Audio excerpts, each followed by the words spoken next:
నమస్కారం వార్తలకు స్వాగతం నా పేరు రవి ముందుగా వార్తల్లోని ముఖ్యాంశాలు కేంద్ర కేబినెట్ సమావేశంలో కీలక నిర్ణయాలు ఖరీఫ్ పంటల కనీస మద్దతు ధర పెంపు 89,000 కోట్లతో బిఎస్ఎన్ఎల్ పునరుజ్జీవ ప్యాకేజీకి ఆమోదం కేంద్రం పెంచిన కనీస మద్దతు ధరతో తెలంగాణ రైతులకు మేలు జరుగుతుందన్న కిషన్ రెడ్డి రాష్ట్ర రైతులు పండించే పంటల ధరలు గత 9 ఏళ్లలో 60 నుంచి 80% పెరిగాయని వెల్లడి తెలంగాణ దశాబ్ది ఉత్సవాల్లో భాగంగా రాష్ట్ర వ్యాప్తంగా ఘనంగా సాగునీటి దినోత్సవం కాళేశ్వరం జలాలకు 1,00,000 మందితో హారతి 2 ఏళ్లలో సంగమేశ్వర ఎత్తిపోతలను పూర్తి చేస్తామన్న హరీష్ రావు రెజ్లర్లతో చర్చలు సుహృద్భావ వాతావరణంలో జరిగాయన్న మంత్రి అనురాగ్ సింగ్ ఠాకూర్ జూన్ 15వ తేదీ వరకు ఆందోళన విరమిస్తున్నట్లు రెజ్లర్ బజరంగ్ పూనియా వెల్లడి ప్రపంచ టెస్ట్ ఛాంపియన్షిప్ ఫైనల్ మ్యాచ్లో పట్టు బిగుస్తున్న ఆస్ట్రేలియా రాణించిన స్మిత్ ట్రావిస్ హెడ్ మరో 48 గంటల్లో కేరళను తాకనున్న రుతుపవనాలు దేశవ్యాప్తంగా విస్తరించేందుకు అనుకూల వాతావరణం ఉందన్న ఐఎండీ వార్తల్లోని వివరాలు అన్నదాతలకు కేంద్ర ప్రభుత్వం శుభవార్త చెప్పింది 2023-24 ఖరీఫ్ సీజన్కు గాను పలు రకాల పంటల కనీస మద్దతు ధర పెంపునకు కేంద్ర కేబినెట్ ఆమోదం తెలిపింది ప్రధాని నరేంద్ర మోదీ అధ్యక్షతన జరిగిన కేంద్ర కేబినెట్ సమావేశంలో పలు కీలక నిర్ణయాలు తీసుకున్నారు ఆ వివరాలు చూద్దాం ఖరీఫ్ సీజన్కు ముందు కేంద్ర ప్రభుత్వం రైతులకు శుభవార్త చెప్పింది వరి పెసర హైబ్రిడ్ జొన్న రాగి సజ్జలు మొక్కజొన్న సన్ఫ్లవర్ సోయాబీన్ వేరుశెనగ పత్తి తదితర పంటల మద్దతు ధరను పెంచుతున్నట్లు ప్రకటించింది ప్రధానమంత్రి నరేంద్ర మోదీ అధ్యక్షతన జరిగిన కేంద్ర మంత్రిమండలి సమావేశంలో ఈ నిర్ణయం తీసుకున్నారు ఈ వివరాలను కేంద్ర మంత్రి పీయూష్ గోయల్ వెల్లడించారు క్వింటాల్ సాధారణ వరికి మద్దతు ధరను 143 రూపాయల చొప్పున పెంచినట్టు చెప్పారు దీంతో క్వింటాల్ సాధారణ వరి రకం ధర 2,183 రూపాయలకు చేరింది అలాగే గ్రేడ్ ఏ వరికి 163 రూపాయలు పెంచడంతో క్వింటాల్ ధర 2,203 రూపాయలకు పెరిగింది గతేడాదితో పోలిస్తే ఈ ఏడాది కనీస మద్దతు ధర అధికంగా పెంచినట్టు కేంద్ర మంత్రి పీయూష్ గోయల్ చెప్పారు రిటైల్ ద్రవ్యోల్బణం తగ్గుముఖం పట్టిన తరుణంలో ఎంఎస్పీ పెంచడం వల్ల రైతులకు ప్రయోజనం కలుగుతుందన్నారు 7% की वृद्धि की गई है कॉमन ग्रेड में 2,183 रुपए 2183 प्रति क्विंटल और पैडी ग्रेड ए में 2,203 रुपए प्रति क्विंटल की नए निर्धारित एमएसपी को आज कैबिनेट की मंजूरी मिली है इसी प्रकार से ज्वार बाजरा रागी मेज तुर अरहर दाल sunflower seed soybean niger seed इन सभी में लगभग 6 से 7% की वृद्धि పప్పు ధాన్యాల సాగును పెంచేందుకు కూడా కేంద్ర ప్రభుత్వం కీలక నిర్ణయం తీసుకుంది ప్రధానంగా పెసర పంటకు అత్యధికంగా కనీస మద్దతు ధరను పెంచింది గతేడాది క్వింటాల్ పెసరల ధర 7,755 రూపాయలు ఉండగా ఈసారి 10.4% పెంచడంతో పెసరకు మద్దతు ధర 8,558 రూపాయలకు పెరిగింది అలాగే హైబ్రిడ్ జొన్నకు 3,180 రూపాయలు జొన్నకు 3,225 రూపాయలు రాగులకు 3,846 రూపాయలు సజ్జలకు 2,500 రూపాయలు మొక్కజొన్నకు 2,090 రూపాయలు పొద్దుతిరుగుడుకు 6,760 రూపాయలు వేరుశెనగకు 6,377 రూపాయలు సోయాబీన్కు 4,600 రూపాయలు మధ్యస్థాయి పత్తికి 6,620 రూపాయలు పొడవు పింజ రకం పత్తికి 7,020 రూపాయల చొప్పున ఈ సీజన్లో ఇవ్వాలని కేంద్రం నిర్ణయించినట్లు పీయూష్ గోయల్ తెలిపారు मूंग में 10.4 वृद्धि करके 5,705 रुपए की जो लागत है उसके बदले 7,755 रुपए मूंग पर एमएसपी निर्धारित की गई है निर्धारित थी पिछले वर्ष और अब उसको बढ़ा के 2023-24 के लिए 8,558 रुपए यानी 10.4% की वृद्धि 8,558 मूंग दाल पर नई खरीफ मार्केटिंग सीजन के लिए एमएसपी को కనీస మద్దతు ధరతో పాటు మరికొన్ని కీలక నిర్ణయాలు సైతం కేంద్ర మంత్రిమండలి తీసుకుంది హుడా సిటీ సెంటర్ నుంచి గురుగ్రామ్లోని సైబర్ సిటీ వరకు 5,452 కోట్ల రూపాయల వ్యయంతో మెట్రో అనుసంధానానికి కేంద్ర కేబినెట్ ఆమోదం తెలిపింది. 28.5 కిలోమీటర్ల మేర 27 స్టేషన్ల మీదుగా ఈ నిర్మాణం చేపట్టనున్నారు. మంజూరైన తేదీ నుంచి 4 ఏళ్లలో నిర్మాణం పూర్తి చేయాలన్నారు. అలాగే 89,000 కోట్ల రూపాయలతో బిఎస్ఎన్ఎల్ పునరుజ్జీవ ప్యాకేజీకి సైతం కేంద్ర కేబినెట్ ఆమోదం తెలిపింది. Bureau report, Doordarshan news. అన్నదాతల సంక్షేమానికి కట్టుబడిన కేంద్ర ప్రభుత్వం ప్రజలకు ఇచ్చిన హామీ మేరకు రైతు ఆదాయాన్ని పెంచే దిశగా మరో అడుగు ముందుకేసిందని కేంద్ర సాంస్కృతిక, పర్యాటక, ఈశాన్య రాష్ట్రాల అభివృద్ధి శాఖ మంత్రి జి కిషన్ రెడ్డి స్పష్టం చేశారు. ప్రధానమంత్రి నరేంద్ర మోదీ అధ్యక్షతన సమావేశమైన ఆర్థిక వ్యవహారాల కేబినెట్ కమిటీ పంటల మద్దతు ధరను పెంచుతూ నిర్ణయం తీసుకోవడం పట్ల కిషన్ రెడ్డి హర్షం వ్యక్తం చేశారు. ఖరీఫ్ మార్కెటింగ్ సీజన్ 2023-24 నుంచి ఈ మద్దతు ధర అందుబాటులోకి రానుండటం ద్వారా రైతులకు అండగా నిలవడంతో పాటు భిన్నమైన పంటలు వేసేలా రైతులను ప్రోత్సహించేందుకు కనీస మద్దతు ధర పెంపుదల ఉపయోగపడుతుందని ఆయన అభిప్రాయపడ్డారు. కేంద్ర ప్రభుత్వం సమయానుగుణంగా మద్దతు ధరను పెంచుతున్నందున తెలంగాణ రైతులకు చాలా మేలు జరిగిందని కేంద్ర మంత్రి పేర్కొన్నారు. ఈ ప్రాంతంలో పండే పంటలకు సంబంధించి దాదాపుగా అన్ని పంటల్లో 2014తో పోలిస్తే 60% నుంచి 80% వరకు కనీస మద్దతు ధర పెరిగిందని కేంద్ర మంత్రి కిషన్ రెడ్డి గుర్తు చేశారు. ప్రపంచ ఆహార భద్రతా దినోత్సవ వేడుకల్లో భాగంగా కేంద్ర ఆరోగ్య శాఖ మంత్రి డాక్టర్ మన్సుఖ్ మాండవీయ రాష్ట్ర ఆహార భద్రతా సూచికను విడుదల చేశారు. ఢిల్లీలోని విజ్ఞాన భవన్లో జరిగిన ఈ కార్యక్రమంలో పాల్గొన్న కేంద్ర మంత్రి ఆహార ప్రమాణాలు ప్రాణాలను కాపాడతాయి అనే థీమ్తో ఈ సంవత్సరం ఆహార భద్రతా దినోత్సవాన్ని జరుపుకుంటున్నట్లు చెప్పారు.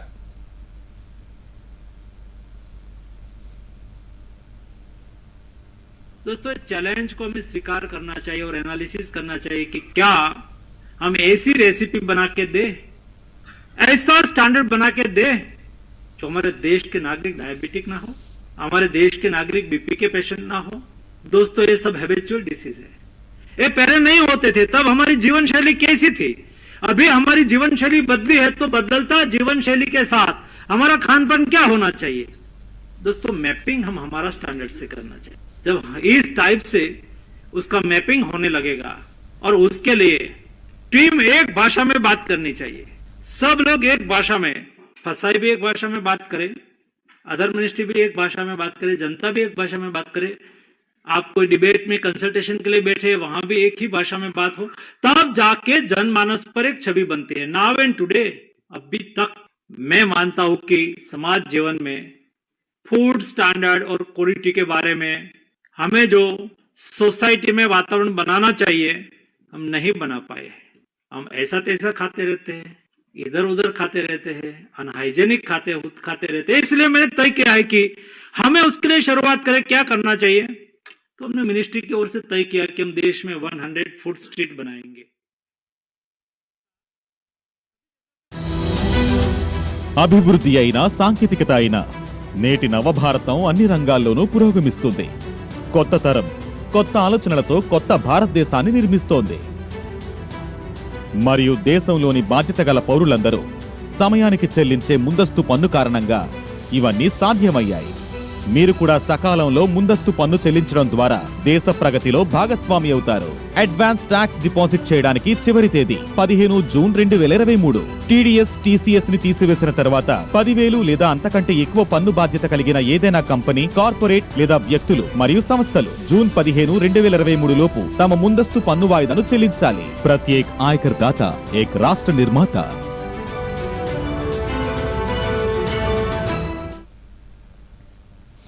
గత కొన్ని రోజులుగా ఆందోళన చేస్తున్న రెజ్లర్లను కేంద్ర ప్రభుత్వం మరోసారి చర్చలకు ఆహ్వానించింది. కేంద్ర క్రీడల శాఖ మంత్రి అనురాగ్ సింగ్ ఠాకూర్తో రెజ్లర్లు ఈరోజు భేటీ అయ్యారు. కేంద్ర మంత్రితో జరిగిన చర్చల్లో బజరంగ్ పునియా, సాక్షి మాలిక్ పాల్గొని రెజ్లర్ల తరపున 5 డిమాండ్లను మంత్రి ముందుంచారు. భారత రెజ్లింగ్ సమైక్య అధ్యక్ష పదవిని మహిళలకు అప్పగించాలని, బ్రిజ్ భూషణ్ గాని ఆయన కుటుంబ సభ్యులు గాని రెజ్లింగ్ సమైక్యలో భాగం కాకూడదని రెజ్లర్లు డిమాండ్ చేశారు. రెజ్లింగ్ సమైక్యలో అవినీతి ఆరోపణలు వచ్చిన నేపథ్యంలో పాలక మండలికి పారదర్శకంగా ఎన్నికలు నిర్వహించాలని మంత్రిని కోరారు. ఏప్రిల్ 28న జంతర్ మంతర్ వద్ద జరిగిన ఉద్రిక్తతల కారణంగా రెజ్లర్లపై నమోదైన ఎఫ్ఐఆర్లను రద్దు చేయాలని, లైంగిక వేధింపుల ఆరోపణలు ఎదుర్కొంటున్న బ్రిజ్ భూషణ్ అరెస్ట్ చేయాలని రెజ్లర్లు డిమాండ్ చేశారు. కాగా తాము నిరసనను ముగించడం లేదని ప్రభుత్వం చేసే ప్రతిపాదనను పరిశీలిస్తామని రెజ్లర్ సాక్షి మాలిక్ స్పష్టం చేశారు. భారత రెజ్లింగ్ సమైక్య చీఫ్ బ్రిజ్ భూషణ్ అరెస్ట్ చేయాలన్నదే తమ ప్రధాన డిమాండ్ అని సాక్షి మాలిక్ తెలిపారు. రెజ్లర్లతో సమావేశంపై మంత్రి అనురాగ్ సింగ్ ఠాకూర్ స్పందించారు. చర్చలు సుహృద్భావ వాతావరణంలో జరిగాయని రెజ్లర్ల ఆరోపణపై జూన్ 15వ తేదీ వరకు దర్యాప్తు కొనసాగుతుందన్నారు. तब तक आईयूए की अडहॉक कमेटी पर 2 कोचेस का नाम प्रस्तावित किया गया है. उसका क्योंकि टेक्निकल भी उसमें दिक्कतें बहुत आती, इसलिए सुझाव दिए गए कि 2 कोचेस को उसके ऊपर रखा जाए. जब रेसलिंग फेडरेशन ऑफ इंडिया के चुनाव हों, वो एक अच्छी फेडरेशन के रूप में चले, अच्छे पदाधिकारी उसके चुन के आए, उसके लिए खिलाड़ियों से रायशुमारी हो. ब्रिजभूषण सिंह जिनकी 3 टर्म पूरी हुई है, वो और उनसे संबंधित జూన్ 15లోగా పోలీసుల విచారణ పూర్తవుతుందని కేంద్ర మంత్రి తమకు హామీ ఇచ్చారని రెజ్లర్ బజరంగ్ పూనియా తెలిపారు. కేంద్ర క్రీడల శాఖ మంత్రి అనురాగ్ సింగ్ ఠాకూర్తో సమావేశం అనంతరం పూనియా మీడియాతో మాట్లాడారు. రెజ్లర్లపై నమోదు చేసిన ఎఫ్ఐఆర్లను వెనక్కి తీసుకోవాలని తాము కోరామని, తమ వినతిపై సానుకూలంగా స్పందించిన కేంద్ర మంత్రి అందుకు అంగీకరించారని తెలిపారు. జూన్ 15లోగా చర్యలు చేపట్టకుంటే తమ నిరసన కొనసాగుతుందని స్పష్టం చేశారు. అప్పటి వరకు నిరసనను వాయిదా వేస్తున్నట్లు చెప్పారు. ఇక మహిళా నేతృత్వంలో రెజ్లింగ్ ఫెడరేషన్లో అంతర్గత ఫిర్యాదు కమిటీని ఏర్పాటు చేయాలని ఈ సమావేశంలో నిర్ణయించామని, రెజ్లర్లపై నమోదైన అన్ని ఎఫ్ఐఆర్లను వెనక్కి తీసుకోవాలని, బ్రిజ్భూషణ్ సింగ్ 3 సార్లు WFI చీఫ్ పదవి చేపట్టినందున మరోసారి ఆయన్ను ఎన్నుకోరాదని కేంద్ర మంత్రిని కోరామన్నారు. తెలంగాణ దశాబ్ది ఉత్సవాల్లో భాగంగా ములుగు జిల్లాలో పర్యటించిన ఐటీ పురపాలక శాఖ మంత్రి కేటీఆర్ పలు అభివృద్ధి పనులకు భూమి పూజ చేశారు. 65 కోట్ల రూపాయల వ్యయంతో నిర్మించే సమీకృత జిల్లా కలెక్టరేట్తో పాటు 38 కోట్ల రూపాయలతో నిర్మించే ఎస్పీ కార్యాలయానికి కేటీఆర్ భూమి పూజ చేశారు. అనంతరం ములుగు జిల్లా కేంద్రంలో 1,25 లక్షల రూపాయలతో నిర్మించే మోడల్ బస్ స్టేషన్కు, 50 లక్షల రూపాయలతో నిర్మించే సేవాదళ్ భవన్కు మంత్రి కేటీఆర్ శంకుస్థాపన చేశారు. ములుగు పట్టణంలో దాదాపు 16 కోట్ల రూపాయల వ్యయంతో చేపట్టిన అభివృద్ధి పనులను కూడా కేటీఆర్ ప్రారంభించారు. ఈ సందర్భంగా కేటీఆర్ మాట్లాడుతూ, నీళ్లు, నిధులు, నియామకాల నినాదంతో తెచ్చుకున్న తెలంగాణ రాష్ట్రంలో దేనికి కొదవలేదన్నారు. కాంగ్రెస్, బీజేపీ పార్టీలకు ప్రజల కష్టాలు పట్టవని, ఆ పార్టీలు పాలిస్తున్న రాష్ట్రాల్లో అభివృద్ధి అంతంత మాత్రమేనని మంత్రి కేటీఆర్ విమర్శించారు. తాగునీరియక సతాయించింది కాంగ్రెస్ కాదా? ఇలా వాళ్లే మళ్ళా ముంగటబడి అడ్డం పొడుగు మాట్లాడితే నమ్ముదామా? లేదా మన గొంతు దడిపిన కేసీఆర్ తో గలం గల్పి భుజం తట్టి, కేసీఆర్ గారు మీరు ముందుకు నడవండి, మీరు బాగుంటేనే పేదవాళ్ళు బాగుంటారు, రైతులు బాగుంటారు, ఈ వ్యవసాయం బాగుంటది అని చెప్పి జబ్బదట్టి వెన్నుదట్టి ప్రోత్సహిద్దామా? ఆలోచించమని చెప్పి నేను కోరుతా ఉన్నా. నోటికొచ్చినట్టు మాట్లాడతారు, అడ్డం పొడుగు మాట్లాడతారు. మాటలు ఎన్నైనా చెప్పచ్చు. పక్కకే ఉన్నది ఛత్తీస్గఢ్ రాష్ట్రం, ఛత్తీస్గఢ్లో ఉన్నది కాంగ్రెస్ ప్రభుత్వం. నేను సూటిగా ఇక్కడికి వచ్చిన రైతులను అడుగుతున్నా, టీవీల ద్వారా చూస్తున్న మా రైతులు తెలంగాణలో ఎక్కడున్నా వాళ్ళందరినీ ఆలోచించమని కోరుతున్నా. ఛత్తీస్గఢ్లో పక్కకే కాంగ్రెస్ ప్రభుత్వం. రాష్ట్ర ఐటీ పరిశ్రమల శాఖ మంత్రి కేటీఆర్ మహబూబ్ నగర్లో పర్యటించనున్నారు. పర్యటనలో భాగంగా స్కిల్ డెవలప్మెంట్ సెంటర్కు భూమి పూజ చేయనున్నారు. కేటీఆర్ పర్యటన నేపథ్యంలో మెట్టుగడ్డ, పిల్లలమర్రి రోడ్లో ఉన్న ఐఐటి బాలికల కళాశాల వద్ద collector G Ravinayak, SP K Narasimha, ఇతర అధికారులతో ఎక్సైజ్ శాఖ మంత్రి వి శ్రీనివాస్ గౌడ్ ఏర్పాట్లను పరిశీలించారు. సెయింట్ ఫౌండేషన్, శాంత నారాయణ గౌడ్ చారిటబుల్ ట్రస్ట్ సంయుక్తంగా స్కిల్ డెవలప్మెంట్ సెంటర్ ఏర్పాటు చేయనున్నాయి.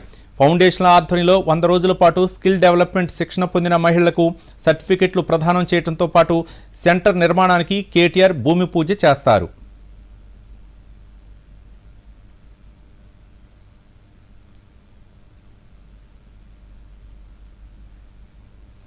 సాగునీటి రంగంలో తెలంగాణ సంపూర్ణ అభివృద్ధిని సాధించిందని శాసనమండలి చైర్మన్ గుత్తా సుఖేందర్ రెడ్డి అన్నారు. తెలంగాణ ఆవిర్భావ దశాబ్ది వేడుకల సందర్భంగా నల్లగొండ జిల్లా నార్కెట్పల్లిలో సాగునీటి దినోత్సవం కార్యక్రమంలో పాల్గొన్నారు. ఈ సందర్భంగా మాట్లాడుతూ, దేశంలో ఏ రాష్ట్ర ప్రభుత్వం నిర్మించని అతిపెద్ద లిఫ్ట్ ఇరిగేషన్ ప్రాజెక్టును నిర్మించి తెలంగాణ ఖ్యాతిని ప్రపంచ స్థాయికి తీసుకువెళ్లిన ఘనత ముఖ్యమంత్రి కేసీఆర్కే దక్కిందన్నారు. ఇటు హైదరాబాద్లో జరిగిన కార్యక్రమంలోనూ గుత్తా సుఖేందర్ రెడ్డి పాల్గొని సాగునీటి రంగంలో తెలంగాణ సాధించిన ప్రగతిని వివరించారు. మేము పోయే నాటికి ఒక చిన్న చెరువులాగా ఉంది, అది ప్రాజెక్ట్ లాగా లేదు. ఆ తర్వాత మా చర్చల సందర్భంగా చెప్పినాడు సుఖేందర్, నేను అప్పుడు ఆంధ్రప్రదేశ్ డైరీ చైర్మన్, తెలంగాణ రాష్ట్రం వస్తేనే ఈ ప్రాజెక్టులు బాగుపడతాయని 1996లో ఆయన చెప్పినటువంటి విషయాన్ని మనం చూస్తాం. దానికి సారథ్యం నేనే వహిస్తాను, అది కూడా ఆనాడే చెప్పినాడు. నిజంగా అంటే ఆయన మనసులో ఉన్నటువంటి ఒక తపన, మన ప్రాంతానికి జరుగుతున్నటువంటి అన్యాయాలు, సాగునీటి రంగంలో తెలంగాణ పడుతున్నటువంటి అవస్థలు ఏ విధంగా. సంగమేశ్వర ఎత్తిపోతల పథకాన్ని 2 ఏళ్లలో పూర్తి చేసి రైతులకు సాగునీరు అందిస్తామని రాష్ట్ర ఆర్థిక శాఖ మంత్రి హరీష్ రావు తెలిపారు. సంగారెడ్డి జిల్లా మునిపల్లి మండలం చిన్న చల్మేడ్లో సంగమేశ్వర ఎత్తిపోతల పథకానికి మంత్రి హరీష్ రావు భూమి పూజ చేశారు. ఈ సందర్భంగా మంత్రి మాట్లాడుతూ నారాయణఖేడ్, జహీరాబాద్, ఆందోళ్ కరువు ప్రాంతాలుగా ఉండేవని, గతంలో ఈ ప్రాంత రైతులు నీళ్ల కోసం ఆకాశం వైపు చూసేవారని గుర్తు చేశారు.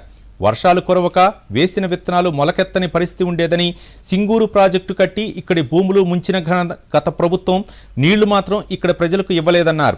2 ఏళ్లలో ఎత్తిపోతల పథకం పూర్తి చేసి సంగారెడ్డికి నీళ్లు ఇస్తామని, ఆ తర్వాత ఈ ప్రాంతంలోని ప్రతి ఎకరం సస్యశ్యామలం అవుతుందని మంత్రి హరీష్ రావు చెప్పారు.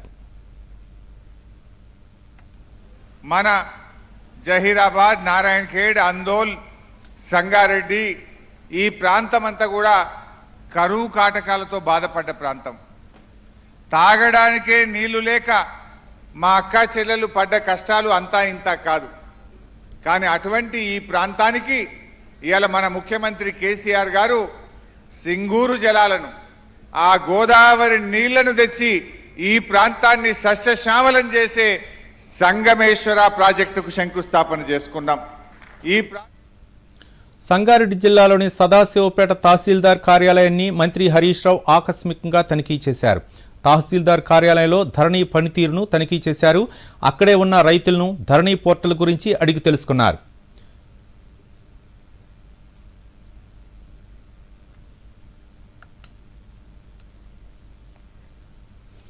ఎన్నికల కసరత్తుకు సంబంధించి రాష్ట్ర ఎన్నికల ప్రధానాధికారి వికాసరాజ్ ఈరోజు వివిధ రాజకీయ పార్టీల ప్రతినిధులతో సమావేశమయ్యారు. బిఎల్ఓల ద్వారా ఇంటింటికి సర్వే, పోలింగ్, రేషనలైజేషన్ తదితర కార్యకలాపాల గురించి ఆయా పార్టీల ప్రతినిధులతో సమీక్షించారు. ఈ సందర్భంగా కొత్త ఎపెక్ కార్డుల భద్రతా ఫీచర్లను రాజకీయ పార్టీల ప్రతినిధులకు వివరించారు. Form 6, 6A, 6B, 8 online form application, దరఖాస్తు స్థితిని ట్రాక్ చేయటం, ఈ ఎపెక్ కార్డు డౌన్లోడ్ చేయటం వంటి సేవల గురించి కూడా రాజకీయ పార్టీల ప్రతినిధులకు వివరించారు.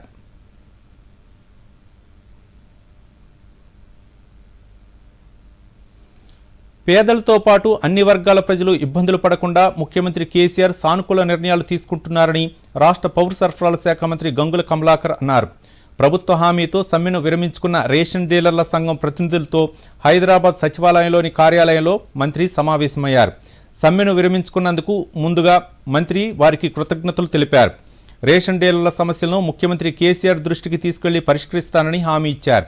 రేషన్ డీలర్ల గౌరవ భృతి, కమిషన్ పెంపు అంశాలను సైతం సీఎం దృష్టికి తీసుకెళ్తానన్నారు.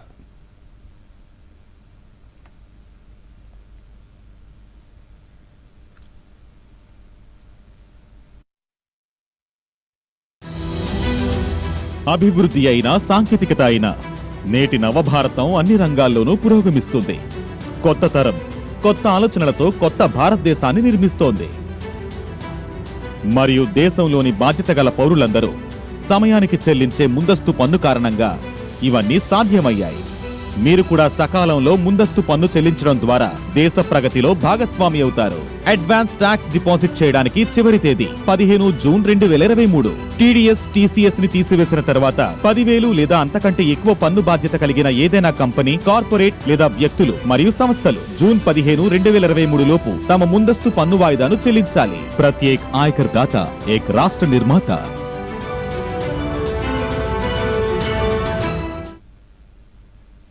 తెలంగాణ రాష్ట్ర ప్రభుత్వం చేపడుతున్న అభివృద్ధి సంక్షేమ కార్యక్రమాలు దేశమంతటా సంచలనాలు సృష్టిస్తుండగా అదే కోవలో మరో అరుదైన గౌరవం సూర్యాపేట జిల్లాకు దక్కింది. తెలంగాణ దశాబ్ది ఉత్సవాల్లో భాగంగా బుధవారం సాగునీటి దినోత్సవం సందర్భంగా నిర్వహించిన 1,00,000 జనహారతి వండర్ బుక్ ఆఫ్ వరల్డ్ రికార్డులో చోటు దక్కింది. సూర్యాపేట జిల్లాలో రాష్ట్ర విద్యుత్ శాఖ మంత్రి జగదీష్ రెడ్డి నేతృత్వంలో జరిగిన ఈ కార్యక్రమంలో రైతులు, స్థానిక గ్రామస్తులు కాలువల వెంట నిలబడి పూజాది కార్యక్రమాలు నిర్వహించారు. ఈ కార్యక్రమంలో 1,16,022 మంది రైతులు మహిళలు పాల్గొన్నారని, గతంలో ఇలాంటి కార్యక్రమం ఎవరూ నిర్వహించలేదని వండర్ బుక్ వరల్డ్ రికార్డ్ ప్రతినిధులు తెలిపారు. మంత్రి జగదీష్ రెడ్డికి రికార్డు పత్రాన్ని అందజేసిన సంస్థ ప్రతినిధులు శాలువాతో సన్మానించారు.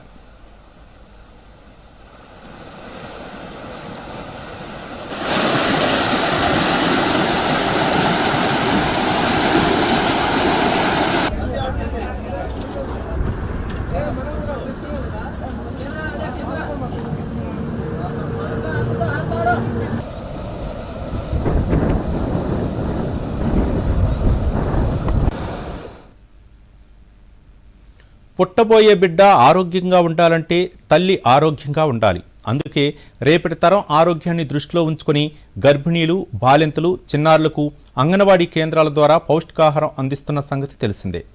మరింత ఆరోగ్యకరమైన ఆహారాన్ని అందించేందుకు చిరుధాన్యాల ఆహారాన్ని అందించే కార్యక్రమానికి ప్రభుత్వం ఇటీవలే శ్రీకారం చుట్టింది.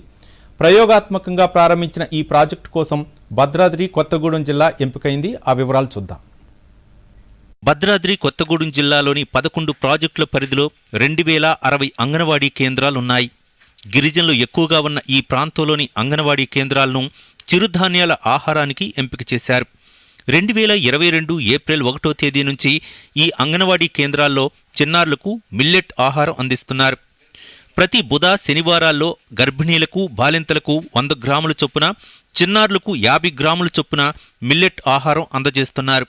ఈ సందర్భంగా గర్భిణి మనోహరి లక్ష్మి మాట్లాడుతూ చిరుధాన్యాల రూపంలో అందిస్తున్న ఆహారం ఎంతో రుచిగా ఉంటుందని, పిల్లలు కూడా ఇష్టంగా తింటున్నారని చెబుతున్నారు. సీతారాంపురం గ్రామంలో అంగన్వాడీలో ఉంటాము. నేను బాలింతనండి. నేను ప్రతిరోజు అంగన్వాడీకి వెళ్తాను. రోజు ఎగ్గును మిల్క్ ఇస్తారు. దాంతోపాటు ఇప్పుడు కొత్తగా మాకు మిల్లెట్ ఫుడ్ ఇస్తున్నారు. అది వెనస్డే సాటర్డే ఇస్తున్నారు. అయితే అది చాలా మంచిగా ఉంటుంది. సిరిధాన్యాలు ఇవన్నీ మంచిగా ఉంటున్నాయి. దానివల్ల మాకు మంచిగా ఆరోగ్యం మంచిగా ఉంటుంది. దానివల్ల మాకు ఇంకా ప్రోటీన్స్ ఇవి మంచిగా వస్తున్నాయి. దానివల్ల నాకు, నా బేబీకి కూడా అది చాలా యూజ్ఫుల్గా ఉంటుంది. మేము మంచిగా తింటున్నాం. నాకు 8వ నెల. గుడ్డు, పాలు, శనివారం, బుధవారం ఉప్మా పెడుతున్నారు. అన్నీ మంచిగా సౌకర్యాలు మంచిగా జరుగుతున్నాయి. అంగన్వాడీ సూపర్వైజర్లు సుల్తాలా మాట్లాడుతూ చిరుధాన్యాల ఆహారం అందించడం మొదలుపెట్టిన తర్వాత రక్తహీనత లోపం నుంచి బయటపడుతున్నారని తెలిపారు. బెనిఫిషరీస్ ఎవరైతే ఉన్నారో గర్భిణీలు, బాలింతలు, అలాగే 7 నెలల నుంచి 3 సంవత్సరాల పిల్లలకి, 3 సంవత్సరాల నుంచి 6 సంవత్సరాల పిల్లలకి ఏంటంటే చిరుధాన్యాలతో కూడిన ఆహారాన్ని అనేది అందిస్తూ ఉన్నాము. ఇది కేంద్ర రాష్ట్ర ప్రభుత్వాల సహకారంతో ఐటీడీఏ వారు ఇది అందిస్తున్నారు. సప్లై అనేది ఐటీడీఏ ద్వారా జరుగుతుంది. మా భద్రాద్రి కొత్తగూడెం డిస్టిక్ అనేది ఆస్పిరేషనల్ డిస్టిక్ కాబట్టి ఈ డిస్టిక్లో ఏంటంటే మొత్తం 7 ప్రాజెక్టులలో 1058 అంగన్వాడీ కేంద్రాలలో ప్రస్తుతం ఇదైతే నడుస్తూ ఉన్నది. భాగంగా అంగన్వాడీ కేంద్రాలలో ఈ చిరుధాన్యాలు ఏదైతే ఉన్నాయో దీంట్లో పిల్లలకి అందించడం వల్ల వాళ్ళకి ఇప్పుడు ఎక్కువ మా ఏజెన్సీ ఏరియా ఈ మారుమూల ప్రాంతాలు కావడం వలన పిల్లలు ఎక్కువగా రక్తహీనత అంటే బ్లడ్ పర్సంటేజ్ అనేది హెచ్బి పర్సంటేజ్ చాలా తక్కువగా ఉంటుంది పిల్లల్లో కానీ తల్లుల్లో కానీ. అంటే దీన్ని కొంతవరకు నివారించవచ్చు అనే ఉద్దేశంతో ఈ ప్రోగ్రాం నిర్వహించడం జరుగుతుంది. Bureau report, Doordarshan news. హైదరాబాద్లోని బల్కంపేట ఎల్లమ్మ అమ్మవారి కళ్యాణ మహోత్సవాన్ని ఈ నెల 20వ తేదీన నిర్వహించడానికి ఏర్పాట్లు చేస్తున్నట్లు రాష్ట్ర పశుసంవర్ధక శాఖ మంత్రి తలసాని శ్రీనివాస్ యాదవ్ తెలిపారు. బల్కంపేట ఎల్లమ్మను దర్శించుకుని ప్రత్యేక పూజలు నిర్వహించారు. పూజల అనంతరం అమ్మవారి కళ్యాణం ఏర్పాట్లపై వివిధ శాఖల అధికారులతో సమీక్షా సమావేశం నిర్వహించారు. ఆలయం వద్ద నూతనంగా నిర్మించిన భక్తుల నూతన క్యూ లైన్ను, రుద్రాక్ష మండపం నిర్మాణ పనులను ప్రారంభించారు. ఈ సందర్భంగా మంత్రి మాట్లాడుతూ 20వ తేదీన జరిగే అమ్మవారి కళ్యాణానికి 21వ తేదీన నిర్వహించే రథోత్సవానికి వచ్చే లక్షలాది మంది భక్తుల రద్దీని దృష్టిలో ఉంచుకొని పటిష్టమైన బార్కెడ్లను ఏర్పాటు చేయనున్నట్లు చెప్పారు. గత సంవత్సరం అమ్మవారి కళ్యాణాన్ని 8 లక్షల మంది భక్తులు తిలకించారని, ఈ సంవత్సరం భక్తుల సంఖ్య మరింత పెరిగే అవకాశం ఉందని మంత్రి తలసాని చెప్పారు.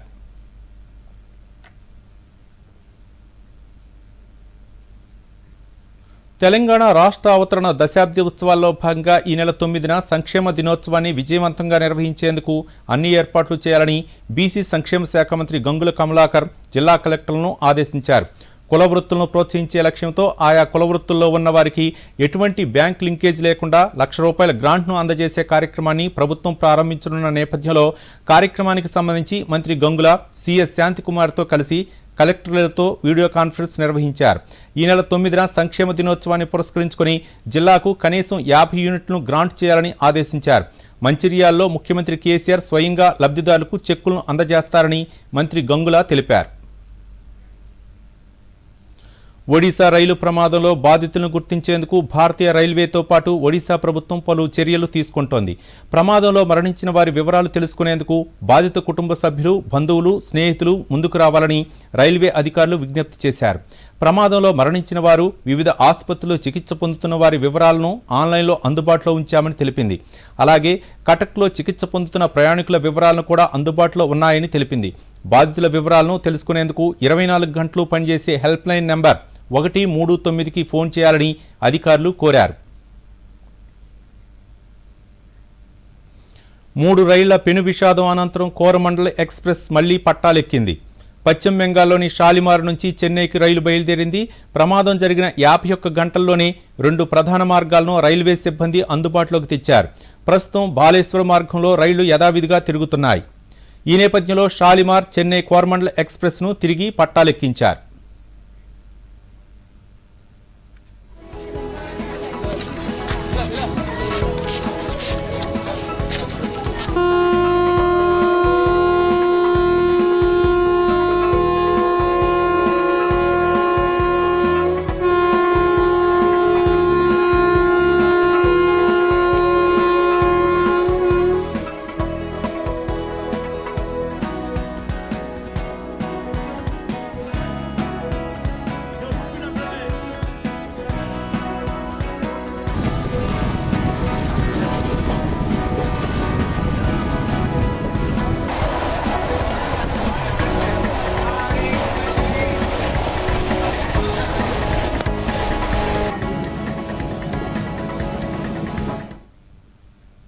ప్రపంచ టెస్ట్ ఛాంపియన్షిప్లో టీమిండియా బౌలర్లు సత్తా చాటుతున్నారు. టాస్ గెలిచి ఫీల్డింగ్ ఎంచుకున్న రోహిత్ సేన కట్టుదిట్టమైన బౌలింగ్తో ఆసీస్ బ్యాట్స్మెన్లు కుదురుకోకుండా చేసింది. ఓపెనర్ ఉస్మాన్ ఖవాజాను 0 పరుగులకే సిరాజ్ పెవిలియన్కు పంపగా మరో ఓపెనర్ డేవిడ్ వార్నర్ను శార్దుల్ ఠాకూర్ 43 పరుగుల వద్ద అవుట్ చేశాడు. వికెట్లను కాపాడే ప్రయత్నంలో కుదురుకుంటున్న లుబ్షేన్ను షమీ బోల్తా కొట్టించడంతో కంగారు జట్టు 80 పరుగులకే 3 వికెట్లు కోల్పోయింది. ప్రస్తుతం స్మిత్ హెడ్ క్రీజులో కుదురుకునే ప్రయత్నం చేస్తున్నారు. భారత వాతావరణ విభాగం శుభవార్త చెప్పింది. మరో 48 గంటల్లో నైరుతి రుతుపవనాలు కేరళ తీరాన్ని తాకుతాయని ప్రకటించింది. ఆ తర్వాత క్రమంగా అన్ని ప్రాంతాలకు రుతుపవనాలు విస్తరిస్తాయని, అందుకు అనుకూలమైన వాతావరణం ఉందని తెలిపింది. కాగా రాగల 3 రోజుల్లో తెలంగాణలో వర్షాలు కురిసే అవకాశాలున్నాయని హైదరాబాద్ వాతావరణ కేంద్రం తెలిపింది. పలు చోట్ల తేలికపాటి నుంచి ఓ మోస్తరు వర్షాలు కురిసే అవకాశం ఉందని వివరించింది.